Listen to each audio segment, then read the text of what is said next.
Doctor Yunus রাষ্ট্রপতি হচ্ছেন এই বিষয়ে সোশ্যাল মিডিয়ায়, সামাজিক যোগাযোগ মাধ্যমে কিন্তু ব্যাপক প্রচারণা চলছে এবং মেইন মিডিয়াতেও এটা আসছে যে কে কে রাষ্ট্রপতি হতে পারেন। পরে খোঁজ নিয়ে জেনেছি যে ইউনূস সেন্টার থেকে খুব সুপরিকল্পিতভাবে এই প্রচারণাটা চালানো হচ্ছে যে ডক্টর ইউনূস রাষ্ট্রপতি হবেন। ডক্টর ইউনূসের রাষ্ট্রপতি হবার একটা গোপন খায়েশ দীর্ঘদিন থেকে রয়ে গেছে এবং গত বছরের জুন মাসে যখন তারেক রহমানের সাথে লন্ডনে ডক্টর ইউনূস গোপন একান্ত মিটিং করেছিলেন, তখন কিন্তু সেখানে এরকম একটা আলোচনা হয়েছিল এবং তারেক রহমানের পক্ষ থেকে বলা হয়েছিল যদি ডক্টর ইউনূস তখন শারীরিকভাবে মানসিকভাবে সক্ষম থাকেন তাহলে বিএনপি হয়তো তাকে রাষ্ট্রপতি বানানোর ব্যাপারে বিবেচনা করবে। কিন্তু আজকের বাস্তবতায় যখন বিএনপি 2/3 আসনে জয়লাভ করে ফেলেছে, তখন বিএনপি আর রাষ্ট্রপতি বানানোর জন্য ডক্টর ইউনূসের কথা ভাবছে না, বরং বিএনপির নিজস্ব ক্যান্ডিডেট আছে। বিএনপির তারেক রহমানও বলেছে যে আমাদের কি লোকের অভাব পড়েছে এবং এই রাষ্ট্রপতি হবার দৌড়ে এগিয়ে আছেন মির্জা ফখরুল আলমগীর, তারপরে ডক্টর খন্দকার মোশাররফ হোসেন, আমির খসরু, ডক্টর মঈন খান। বেশ কয়েক মাস আগে শুনেছিলাম যে পঞ্চগড়ের সাবেক সাংসদ এবং সাবেক স্পিকার ব্যারিস্টার জমির উদ্দিনও রাষ্ট্রপতি হবার দৌড়ে ছিলেন, কিন্তু এই মুহূর্তে ব্যারিস্টার জমির উদ্দিন কেমন আছেন বা আদৌ তিনি রাষ্ট্রপতি হবার জন্য বিবেচনা আছেন কিনা সেটা বলতে পারছি না। কিন্তু এটা নিশ্চিত যে ডক্টর ইউনূস তার ইচ্ছে থাকা সত্ত্বেও বিএনপির বিবেচনায় রাষ্ট্রপতি হিসেবে নেই। এখন ডক্টর ইউনূস তো চলে যাবেন পরশুদিন শপথ গ্রহণ, মানে 17ই ফেব্রুয়ারি মঙ্গলবার সকাল 10টায় এমপিরা শপথ গ্রহণ করবেন, বিকেল 4টায় মন্ত্রী পরিষদ শপথ গ্রহণ করবেন। তো তারপরে তো ডক্টর ইউনূস আর প্রধান উপদেষ্টা থাকছেন না, তিনি কি করবেন? তিনি কি বাংলাদেশেই থাকবেন, দেশে যাওয়া আসার মধ্যে থাকবেন, নাকি তিনি বিদেশের কোনো আরেকটি দেশে সেটেল করার কথা ভাবছেন? তার পছন্দের দেশ ছিল ফ্রান্স। তিনি বেশ কয়েকবারই ফ্রান্সে থাকার আকাঙ্ক্ষা ব্যক্ত করেছেন খুব সম্প্রতি, কিন্তু ফ্রান্স সরকার তাকে থাকার ব্যাপারে রাজি হয়নি।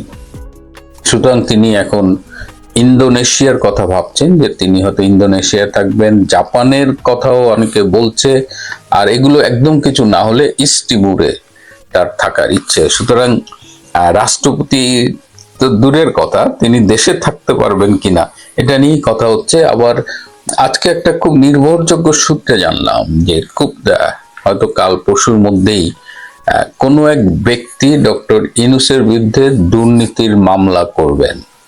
তিনি আদালতের কাছে এই মামলাটা করবেন। এখন আদালত এটা গ্রহণ করবে কিনা বা এটা দিয়ে নতুন করে কোনো জল খোলা হয় কিনা সেটা আমাদের একটা দেখার বিষয়। এটা যখন ডক্টর ইউনূসের ঘটনা, তখন উপদেষ্টাদের মধ্যে একটা চলে যাওয়ার বিদায়ের সুর বেজে উঠেছে। তাদের চোখে মুখের দিকে আজকাল তাকানো যায় না, কেমন যেন একটা আতঙ্কের ভাব। আবার সাবেক যে উপদেষ্টা আসিফ মাহমুদ, তার দুর্নীতি নিয়ে সামাজিক যোগাযোগ মাধ্যমে জোরে সোরে কথা উঠেছে। 11,000 কোটি টাকার নাকি তিনি দুর্নীতি করে কামিয়েছেন এবং সেই টাকা বিদেশে পাঠিয়েছেন এবং নিজে তিনি দুবাই যাওয়ার জন্য চেষ্টা করছেন। তো এইসব কথাবার্তার মধ্যে এই তারেক রহমানের প্রধানমন্ত্রী হিসেবে সংসদ গ্রহণে বিদেশ থেকে কোন কোন সরকার প্রধানরা আসবেন এটা নিয়েও কিন্তু অনেক আলোচনা হচ্ছে। আমরা শুনলাম যে ভারতের প্রধানমন্ত্রী নরেন্দ্র মোদী নাকি বাংলাদেশে আসবেন এবং সেই সাথে পাকিস্তানের প্রধানমন্ত্রী শেহবাজ শরীফও তারেক রহমানের শপথ গ্রহণ অনুষ্ঠানে উপস্থিত থাকবেন। এটা আমরা শুনেছিলাম, কিন্তু by this time it has been clear যে মোদী সরকারি কাজে ব্যস্ত থাকবে, তিনি আসবেন না বা আসার কথা ভাবেনও নি। ভারতের পররাষ্ট্রমন্ত্রী ডক্টর জয়শঙ্কর, তিনি এই সময়ে মিউনিক থাকবেন একটা সিকিউরিটি কনফারেন্সে যোগ দেওয়ার জন্য। সুতরাং তিনিও আসছেন না। ভারত থেকে আসছেন লোকসভার স্পিকার মিস্টার ওম বিড়লা। পাকিস্তান থেকে শেহবাজ শরীফ আসছেন না। পাকিস্তান থেকে আসছেন তাদের পররাষ্ট্রমন্ত্রী ও deputy prime minister Ishaq Dar, যিনি ইতিমধ্যে বাংলাদেশে অনেকবার এসেছেন। এবং আজকে জানা গেল যে বাংলাদেশের পররাষ্ট্র মন্ত্রণালয় থেকে সার্ক দেশভুক্ত যেসব পররাষ্ট্রমন্ত্রী আছেন তাদের কাছে এই শপথ অনুষ্ঠানে উপস্থিত থাকবার জন্য, যোগ দেবার জন্য আহ্বান জানানো হয়েছে। সুতরাং যে গতকাল যে গুজবটা ছড়ানো হয়েছিল যে একদম নরেন্দ্র মোদী আসবেন, শেহবাজ শরীফ আসবেন, সেটা আসলে হচ্ছে না। একটা কথা আমি নিজেও বলেছি যে তারেক রহমান যে বাংলাদেশে ফিরেছেন এই গত 25শে ডিসেম্বর এবং এই যে নির্বাচনে তার নেতৃত্বে বিএনপি নিরঙ্কুশ সংখ্যাগরিষ্ঠতা লাভ করেছেন, এই সব কিছুর সাথেই নাকি শোনা যায় যে এর পেছনে ভারতের একটা ব্লেসিংস কাজ করছে। তিনি ফিরেছেন ভারতের সাথে আলোচনা করে, নির্বাচনেও ভারত তাকে অনেক সহায়তা করেছে বলে লোক মুখে শোনা যায়। কিন্তু বিএনপির রাজনৈতিক ধারা যদি আমরা বিবেচনা করি তাহলে বিএনপি তো সারা জীবন ভারত বিরোধী রাজনীতি করেছে, বিএনপি তো প্রো পাকিস্তান রাজনীতি করেছে, বিএনপি এই দেশে জামাতে ইসলাম, রাজাকার এদের পুনর্বাসিত করেছে। সুতরাং এই জায়গাটায় হিসাবটা কেমন যেন গোলমেলে মনে হচ্ছে। এই হিসাবটা গোলমেলে এ কারণে আরো বেশি মনে হচ্ছে যে যদি ভারতের দিকে ঝুঁকে যায় এবং সেক্ষেত্রে বাংলাদেশে যে অন্যান্য বিদেশি গোয়েন্দা সংস্থাগুলো অপারেট করছে তাদের ভূমিকা কি হবে, তাদের অবস্থান কি হবে। এমনিতেই আমি গতকাল বলেছি যে ভারত বাংলাদেশের সীমান্ত এলাকার 24টা সংসদীয় আসনে জামাত এবং তার জোট প্রার্থীরা জয়লাভ করেছে, যেটা ভারতের জন্য ডেফিনেটলি একটা উদ্বেগের বিষয়। কারণ তারা ইতিমধ্যে ভারতকে নিয়ে অনেক আপত্তিকর কথা বলছে। এই যে আসিফ মাহমুদ বলেছে যে নরেন্দ্র মোদী আসলে তারা শপথ গ্রহণ অনুষ্ঠান বয়কট করবে, কিন্তু নরেন্দ্র মোদীর মনে হয় যে খেয়ে আর কাজ নাই যে তিনি এই শপথ গ্রহণ অনুষ্ঠানে আসবে, এবং তিনি এই মুহূর্তে ভীষণ ব্যস্ত, এটাও সত্যি কথা।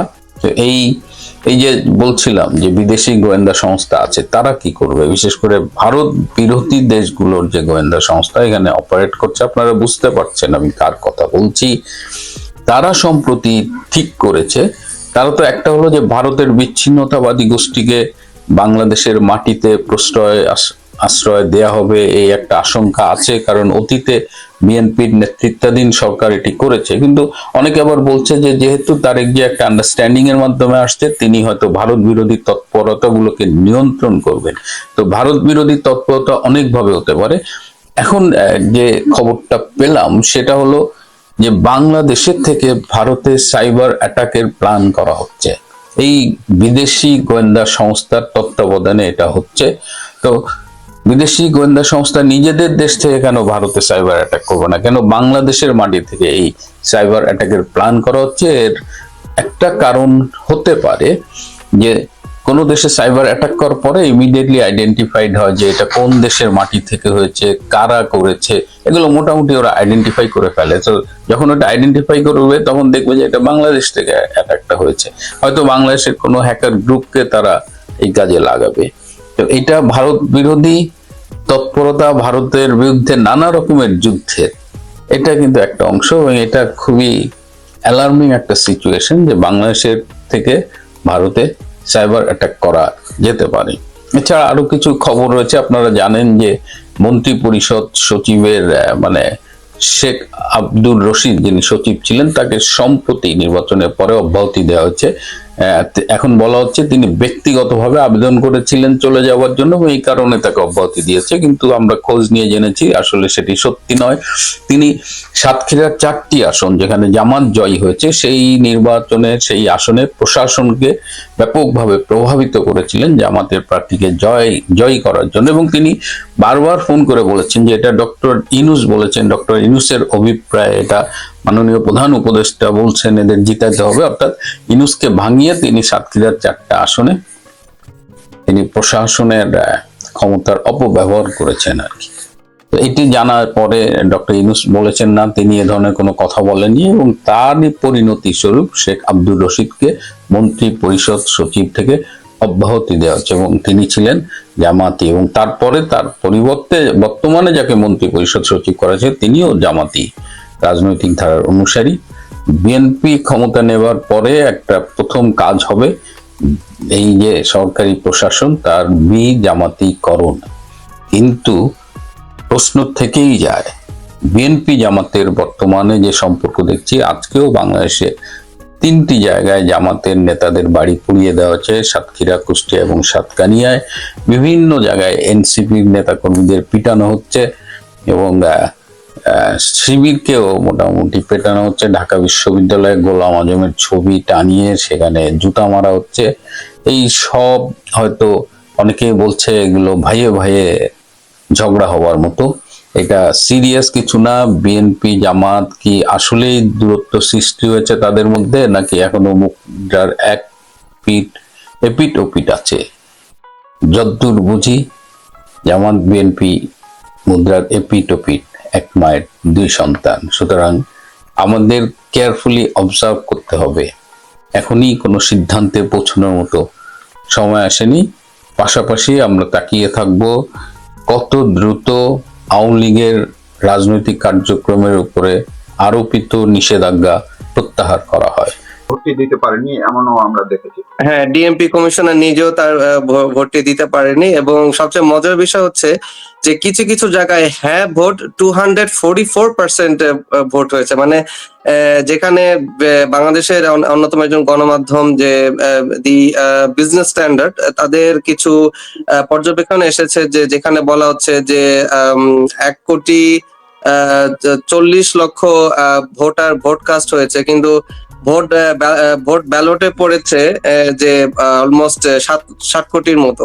তো এই ধরনের মানে যে প্রহসন, এটা তো সকলের সামনে এটা একদম চলে এসছে, যেখানে আমাদের কাছে অনেক তথ্যপাত্র এসছে যে ঢাকার যে ইলেকশন কমিশন থেকে যে তারা বিকাল 2:30 থেকে 3টা নাগাদ যে তাদের যে ভোটকাস্ট এসেছে, সেখানে দেখা যাচ্ছে যে অ্যারাউন্ড কোন ঢাকার আসন যেখানে সবচেয়ে বেশি ডেনসিটি সিটি বাংলাদেশ, এবং যেখানে সবচেয়ে বেশি নাগরিক সুরক্ষা দেওয়া হয় যাতে ভোট কেন্দ্রে মানুষ যেতে পারে, সেই জায়গাতে দেখা যাচ্ছে যে হাইয়েস্ট কোন আসনে 24% এবং অনেক আসনে 19%-এর মতো, এভারেজে অ্যারাউন্ড 20%-এর মতো লোক টার্ন আউট হয়েছে বিকাল 2:30 থেকে 3টা পর্যন্ত। তো লাস্ট 1 ঘন্টার মধ্যে তো আর বাকি 40% লোক টার্ন আউট করেনি, কারণ ভোট কেন্দ্রগুলো ফাঁকা ছিল। যে আমাদের ইউরোপীয় ইউনিয়নের যে পর্যবেক্ষক টিম গিয়েছিলেন ঢাকার 6 আসনের একটি ভোট কেন্দ্রে, সেখানে তারা গিয়ে দেখেছেন যে তেমন ভোটার নেই, আসন ভোট কেন্দ্রটা খালি 1:30টার সময়, দুপুর 1:30টার সময়। তো সেক্ষেত্রে বলা যেতে পারে যে মেজরিটি ভোটের কেন্দ্রগুলো বিকালবেলা ফাঁকাই ছিল। তাহলে এই ফাঁকা ভোট কেন্দ্রগুলোতে কিভাবে 40% আরো ভোট ব্যালট পড়লো, সেটা দেখার বিষয়। জি, অনেক ধন্যবাদ। আমি আবার আসবো আপনার কাছে। ডক্টর সিরাজুল হক, জি, এই যে ভোট হলো, ভোটের হিসেব অঙ্ক এইসব নিয়েও এত কিছু হলো, কিন্তু বাংলাদেশ সেনাবাহিনী তো এবার নির্বাচনটাকে সবচেয়ে বেশি প্রভাবিত করেছে, এবং সেনাবাহিনী এ যাবৎকালে সবচেয়ে বেশি সংখ্যক জনবল নিয়োগ ছিল। তারপরেও ভোট আগের দিন থেকে আমরা যে কাণ্ডগুলো দেখলাম, যে ভোট দেওয়া হচ্ছে কেন্দ্রের মধ্যে, ব্যালটে সিল মারা হচ্ছে, ভোটের দিনে এরকম কিছু হলো, ভোটার নেই কিন্তু লাফিয়ে লাফিয়ে দুপুরের পর থেকে পার্সেন্টেজ বাড়ছিল, আবার এত গরমিল হলো। সাধারণ ভোট অর্থাৎ এমপি ইলেকশনের ভোট, সংসদ সদস্যের ভোট, আর ওই যে কথিত গণভোট, এই ভোটের হিসেবে মিলছে না, হ্যাঁ না ভোটে মিলছে না, যেটি আরিফ খানও বললেন। তাহলে সেনাবাহিনী করলোটা কি? তারা তো একদম দায়িত্বে তারা ছিলেন মূলত। ধন্যবাদ মারুফ ভাই। প্রথমে আমাদের সেনাবাহিনীর গৌরবোজ্জ্বল এবং কি বলবো দেশপ্রেমিক সেনাবাহিনীর কথা প্রথমে একটু বলতে হয়। আমাদের সেনাবাহিনী 5 তারিখে যে ভূমিকা দেখাইছে, একজন নির্বাচিত প্রধানমন্ত্রী তাকে সেনা কর্মকর্তাকে এবং সেনা প্রধানকে বলেছেন, এবং তিনি তখন আশ্বাস দিয়েছেন যে সবকিছু ম্যানেজ করে ফেলবেন, আপনি কোনো ভয় করবেন না। এবং গত মাসে জানুয়ারির 5 তারিখে আমার সাথে স্বরাষ্ট্রমন্ত্রীর দেখা হয়েছে ফেস টু ফেস, এবং কলকাতাতে দেখা হয়েছে, এবং তিনি বলছেন যে সেনা প্রধানের ভূমিকাটা, এবং he is the person who is responsible for this, এই যে বাংলাদেশের যে অবস্থানটা, এটার জন্য। অর্থাৎ যে সেনাবাহিনী তার নিজের দেশের মানুষের জীবনের নিরাপত্তা দিতে পারে না, যে সেনাবাহিনী গোপালগঞ্জে শত শত মানুষকে অত্যাচার করে গ্রাম ছাড়া করেছে, যে সেনাবাহিনীর বুটের তলায় পিষ্ট হয়েছে গোপালগঞ্জের ছাত্র জনতা, সেই সেনাবাহিনী নির্বাচনে কি করবে? নির্বাচনে তিনি কি করবেন? নিরাপত্তা দেবেন? কিসের নিরাপত্তা দেবেন? ওনার চোখের সামনে চিল গুতাচ্ছে, ওনা করে জুতা পিটা করছে, ওনা কিসের নিরাপত্তা দেবে? যে একজন মানুষের নিরাপত্তা দিতে পারে না, যে এক দেশের একটি মানুষের নিরাপত্তা দিতে পারে না, যে সেনাবাহিনী, সেগুলি কি করবে? সেগুলো সাপোর্ট করেছে, সেগুলো স্বাধীনতার পরাজিত শক্তিকে, সন্ত্রাসীদের সাপোর্ট করেছে। That is our military in Bangladesh. তো এখন এই যে নির্বাচন হলো, ওপেন শিলগুতাচ্ছে, তারপরে রাতের বেলা 11 তারিখ রাতের বেলা থেকে শিলগুতাগুতি শুরু হয়ে গেল। তো সেনাবাহিনী কি করেছে? এটা ইউজলেস, আমাদের বিদেশে আমরা ইউজলেস কান্ট, এগুলো দিয়ে কোনো কাজ হবে না। এবং এরা motivated to support other persons, not the voters but the political elements, তাদেরকে সাপোর্ট করার জন্য, নট পাবলিককে সাপোর্ট করার জন্য এরা মাঠে নামে নাই। এবং আমি নির্দ্বিধায় বলতে পারি, আমাদের দেশের সেনাবাহিনী বঙ্গবন্ধু শেখ মুজিবকে রক্ষা করেনি, জিয়াউর রহমানকে রক্ষা করেনি, এরশাদকে রক্ষা করেনি, শেখ হাসিনাকেও রক্ষা করেনি। অর্থাৎ তাদের কাউকেই এই সেনাবাহিনী ফেয়ার গো হয়নি। সুতরাং I don't like this kind of militaries. আপনি তো ইন্ডিয়াতে দেখেন, অস্ট্রেলিয়াতে দেখেন, মিলিটারিরা এই ধারে পাশে রাজনীতি দেন, আর এরা হলো ইনভলভ ইন পলিটিক্স। এবং এই পলিটিক্যাল ইনভলভ থাকাতে সামরিক বাহিনীর বাংলাদেশের অবস্থাটা এই রকম হয়েছে। তাদের আদর্শকে বুকে চাপা, আদর্শকে মর্যাদা দিতে গিয়ে তারা এলোমেলো হয়ে যাচ্ছে। এবং প্রতিদিনই শুনতেছি মিলিটারির মধ্যে গুঞ্জন, ওয়াকারের বিরুদ্ধে গ্রুপ আসছে, অমুকের বিরুদ্ধে গ্রুপ আসছে, লেফটেন্যান্ট জেনারেল গুলোকে লাইন আপ করে বিচারের মুখোমুখি করতেছে।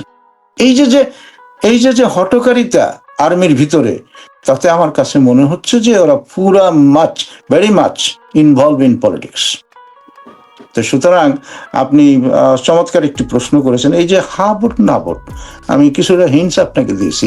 এটার কনস্টিটিউশন বিং এ কি বলবো, being a lawyer over in Bangladesh and here in Australia, আমি দুই দেশেরই আইনজীবী।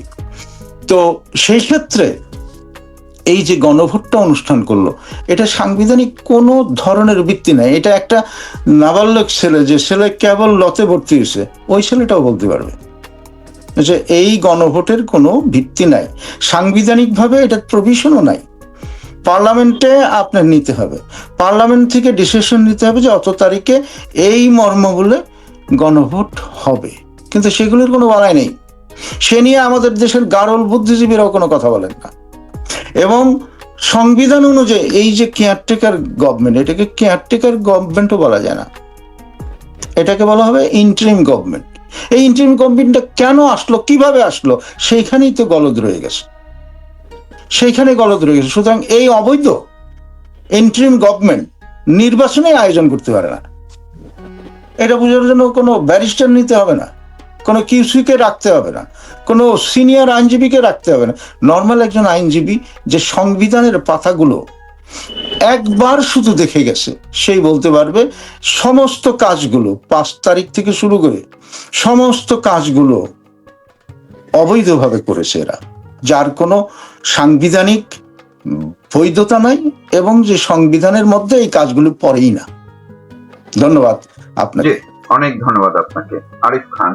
এবার আমি আপনার সঙ্গে কথা, আপনার কাছ থেকে অ্যানালাইসিস শোনার আগে আমি চেষ্টা করব, যদিও টেকনিক্যাল কারণে আমি ফুল স্ক্রিনে দেখাতে পারছি না, কিন্তু আমার মোবাইল থেকে একটু দেখাচ্ছি যে ভোটের দিন বিভাগীয় কমিশনার ঢাকা রিটার্নিং অফিসারের কার্যালয়, সেখান থেকে যে একদম ছাপা হওয়া মানে প্রিন্টেড, এটি ওয়েবসাইটেও ছিল বা আছে, তারা যে রিপোর্টটি দুপুর 2টায় করেছেন 12 তারিখ, সেইখানে পরিষ্কারভাবে উল্লেখ আছে যে বেশ কিছু কেন্দ্রে 25% ভোট, যেমন আমি বলে দিচ্ছি, ঢাকা 1 নম্বরই আছে 117, ঢাকা 4, সেখানে ভোট কেন্দ্র 115টি, ভোট কেন্দ্রের বুথের সংখ্যা মানে ভোট কক্ষ যেটি 703টি, ভোটার সংখ্যা ছিল 3,58,685 জন।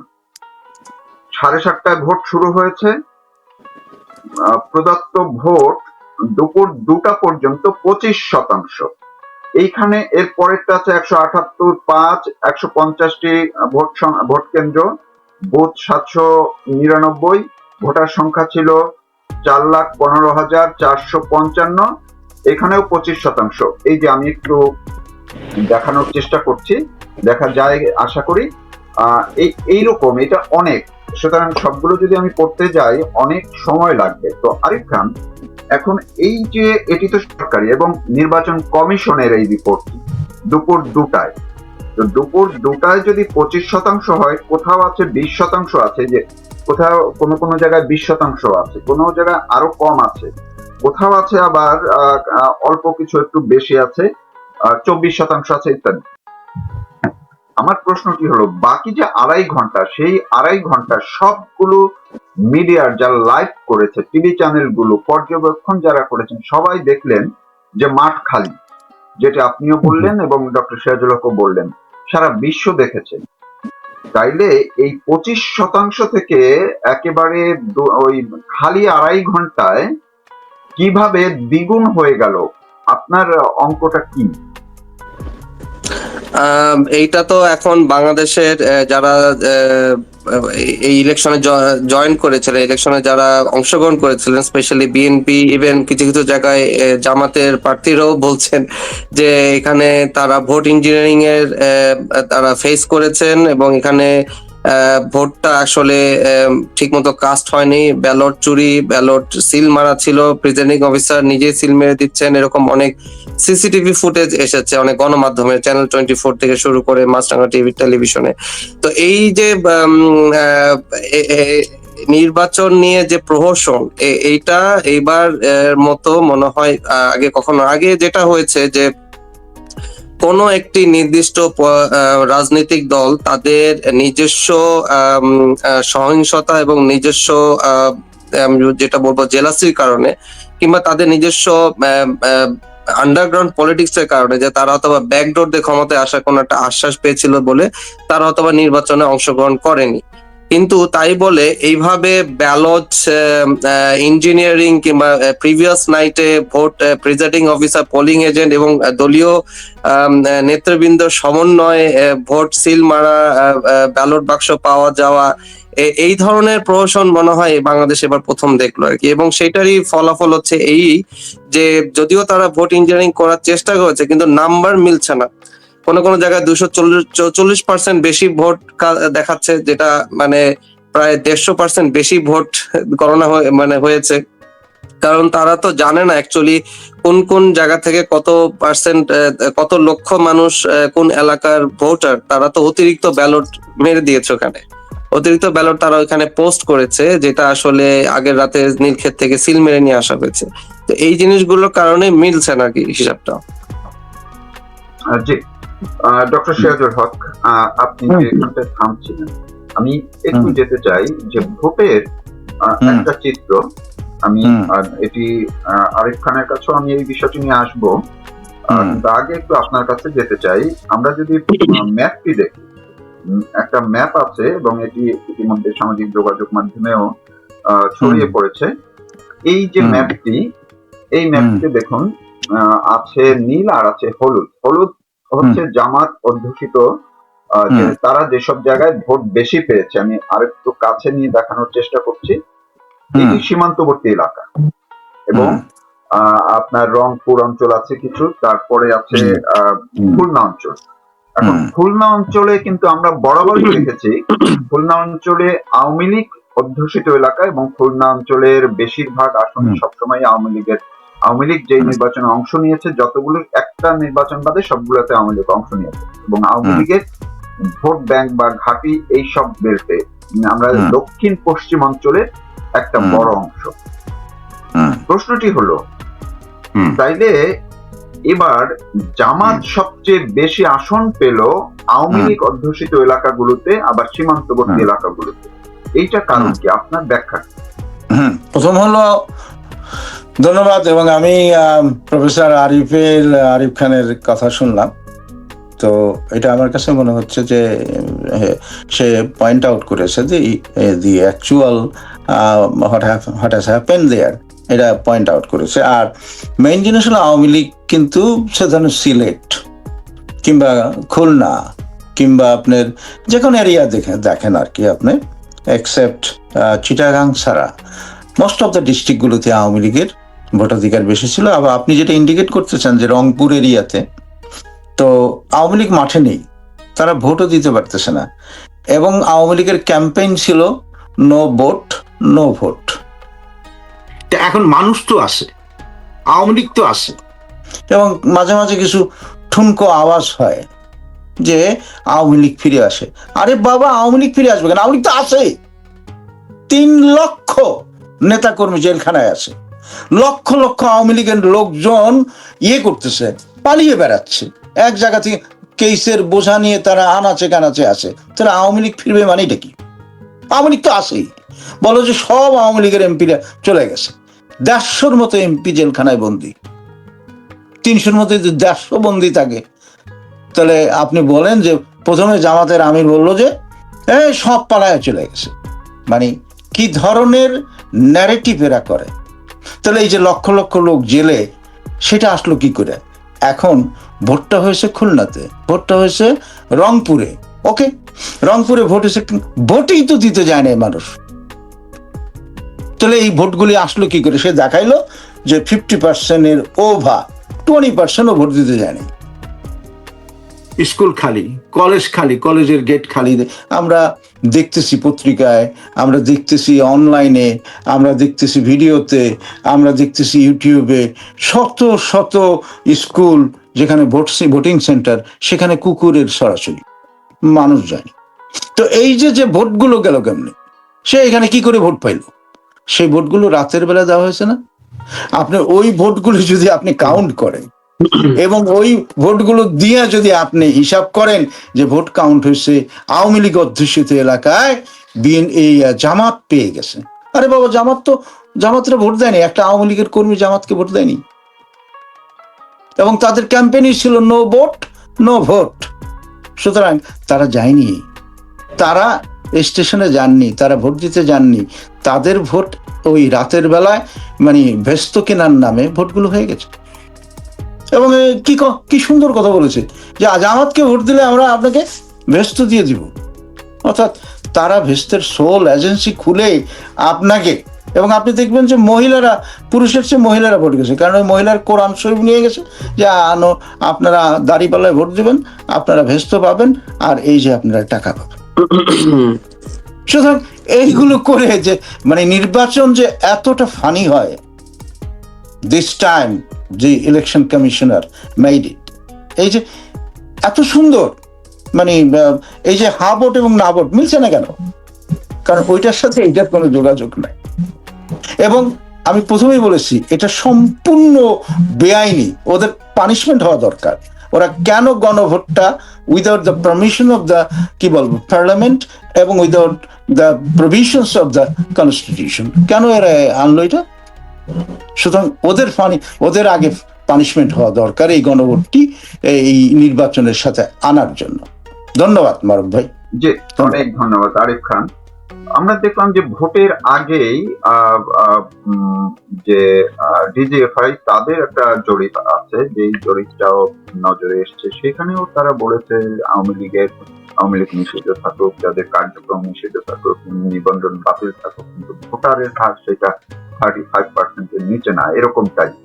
তো যদি সরকার এইবার ভোটে দেখা গেল তারা দেখিয়েছেন 59.44% ভোট কাস্ট হয়েছে। যদি তাই আমরা ধরি, সেটি পিটিয়ে নেক, বাক্সে ঢুকিয়ে নেক, যেভাবেই হোক, তারপরও তো 35 যদি সেনাবাহিনীর হিসেবেই তাদের সার্ভে অনুযায়ী যদি 35% হয়, আর সেই অংশকে বাদ দিলে আওয়ামী লীগ যদি না যায়, তাইলেও তো আপনার বাকি যারা, তাতে প্রায় 90% হয়ে যায় আওয়ামী লীগ বাদে। আওয়ামী লীগের ভোটটা বাদ দিলে অলমোস্ট আমরা বাকি যেটা 35 গেলে থাকে বোধহয় 65, তো 65-র মধ্যে দেখাচ্ছে 59, অলমোস্ট 60% ভোট কাস্ট। তো 65-র মধ্যে 60 হলে তো তাইলে ভোট কাস্ট হয়েছে 90, অলমোস্ট 90% বা 90-রও বেশি, 95 টাইপ। তো এই হিসেবটা কি আবার? ফার্স্ট অফ অল আমি দুটো জিনিস বলবো। এর আগের যে ম্যাপের যে ব্যাপারটা, ওটা আমি একটু উল্লেখ করবো। যে আমরা দেখেছি যে বাংলাদেশের যে ওয়েস্টার্ন বর্ডার, যেটা ওই যে ওয়েস্ট বেঙ্গলের সাইডে যে বর্ডার গুলো, এবং নর্থ যে বর্ডারটা, যেখানে লালমনিরহাট কিংবা দিনাজপুর, রংপুর এই অঞ্চলে 47 সালের কিছু সেন্টিমেন্টাল পিপুল, যাদের কিছু 47-এর রায়টের যাদের কিছু ক্ষত আছে, তাদেরকে ইনফ্লুয়েন্স করেছে জামাত, এবং সেই কারণে ওই সব এলাকায় কিন্তু সাতক্ষীরা বলেন বা রংপুরের কিছু অঞ্চলে সেখানে কিছু তাদের স্লিপার সেল বলা যায়, যেটাকে বলা হয় নেটওয়ার্ক অফ স্লিপার সেল, কিংবা বিভিন্ন মাদ্রাসা বলা যায়। তো যেখানে তাদের কিছু প্রোপাগান্ডা মেশিনস ছিল, এবং তারা যেহেতু মহিলারা একটু biologically sentimental more than logical because of the estrogenal hormone, তো মহিলাদেরকে তারা বিভিন্নভাবে ইনফ্লুয়েন্স করার চেষ্টা করেছে। যদিও সেটা করা সম্ভব হয়নি। তারা সবসময় কথায় কথায় বলে যে পুরনো বন্দোবস্ত কিংবা 47-এর বন্দোবস্তের কথা যে বলে, এটা হচ্ছে মেইনলি হচ্ছে ওই 47 সালে যে ভারত ভাগের সময় যে কনফ্লিক্ট অফ রায়ট হয়েছিল, যেটা নাকি ব্রিটিশ এম্পায়াররা এটার অনেকটা ইঞ্জিনিয়ার করেছিল, যাতে ভারতে তাদের কন্ট্রোলটা, নিয়ন্ত্রণটা বজায় থাকে।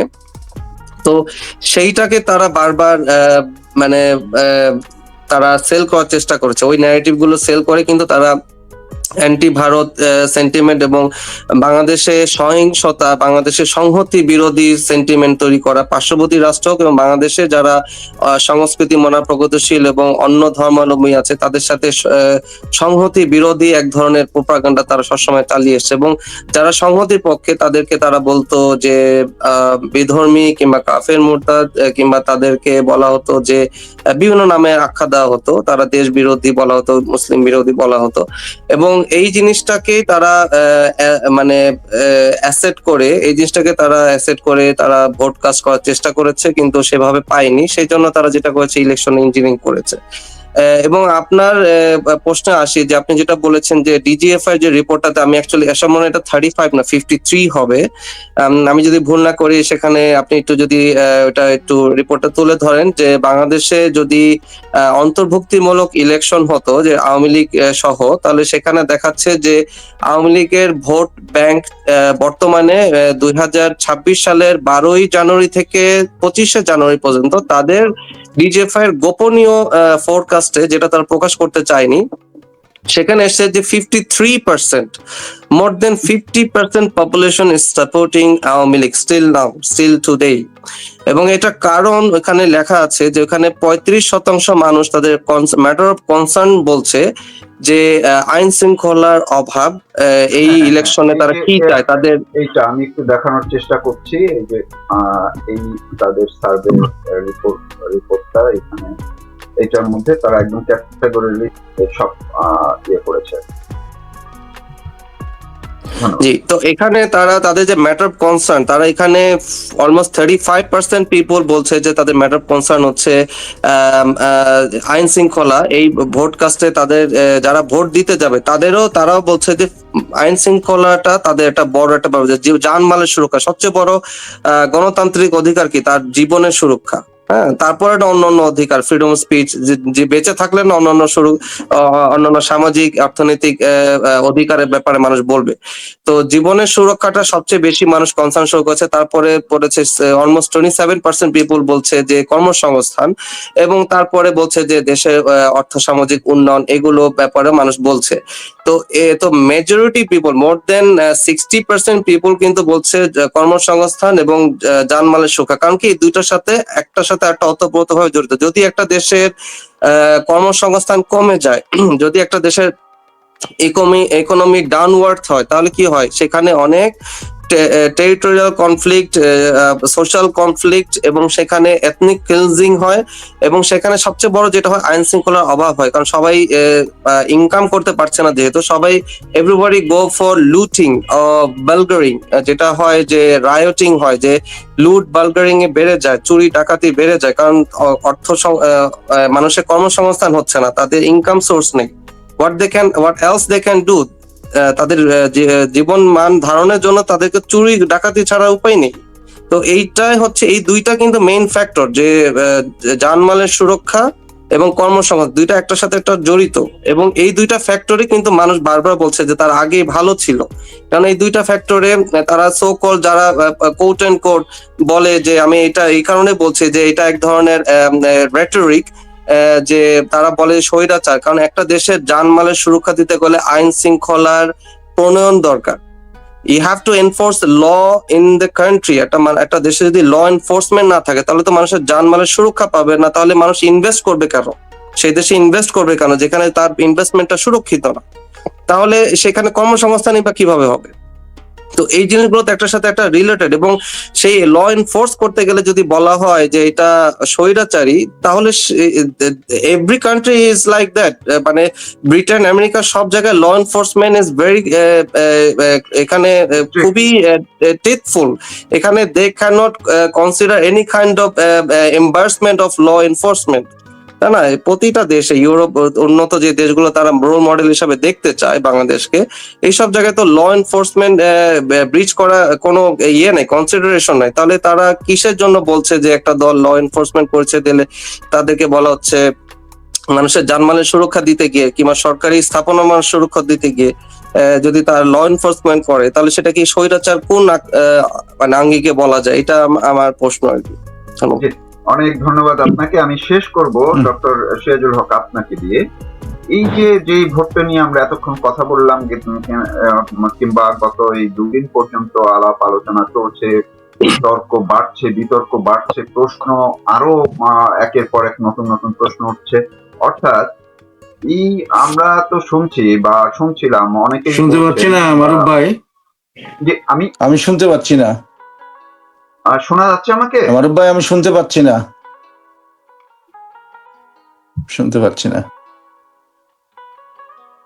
হ্যালো আরিফ খান, শুনছেন আমাকে? জি, আমি শুনতে পাচ্ছি। এখন শুনতে পাচ্ছি, আমি এখন শুনতে পাচ্ছি। তো আমি যে মারুফ ভাইকে শোনা যাচ্ছে না, আমি আরিফ খানকে শুনতে পাচ্ছি। তাহলে আপনার ওইখানে একটু, আচ্ছা আমি তাহলে একটা পদ্ধতি নেই। আরিফ খান, আপনি শুনতে পাচ্ছি না, আমি আরিফ খান, আমি শুনতে পাচ্ছি না। ভাইকে প্রশ্নটি একটু করতে পারেন। সেটি হলো যে আওয়ামী লীগের দোষ দেওয়া হয়, আমি তো শুনতে পাচ্ছি না মারুফ ভাই আপনাকে, এবং এর মধ্য দিয়ে সরকার গঠন করেছে বলে আওয়ামী লীগ বিতর্কিত হয়েছিল। এখন এই যে চরম বিতর্কিত প্রশ্নবিদ্ধ নির্বাচন নিয়ে যদি এই তারেক রহমানের সরকার গঠন করা হয়, সেইটা কিভাবে দেখবে জাতীয় এবং আন্তর্জাতিক মহল? আচ্ছা, আমি ডক্টর সিরাজুল হক ভাইকে প্রশ্নটা করছি অন বিহাফ অফ আমাদের তৌফিক মারুফ ভাই। উনি প্রশ্নটা আমাকে বলতে বলছেন আপনাকে, সেজন্য আমি বলছি আর কি, যে উনি বলছেন যে এইভাবে প্রহসনে নির্বাচন করে যে তারেক রহমানকে যে প্রধানমন্ত্রী করে যে একটা সরকার গঠন করা হয়, what will be the outcome in your observation? ধন্যবাদ। এখন সে নাইমার চেয়ে কানামা অনেক ভালো। অর্থাৎ তারেক জিয়া মানে প্রহসনের নির্বাচনের মধ্য দিয়ে 210টি আসন নিয়ে প্রধানমন্ত্রী হচ্ছেন এবং ইউনূস সাহেব আউট হচ্ছেন। অর্থাৎ একটি অবৈধ সরকার, তাকে সরিয়ে দেওয়া হচ্ছে। এইটুকু তো জনগণের সান্ত্বনা।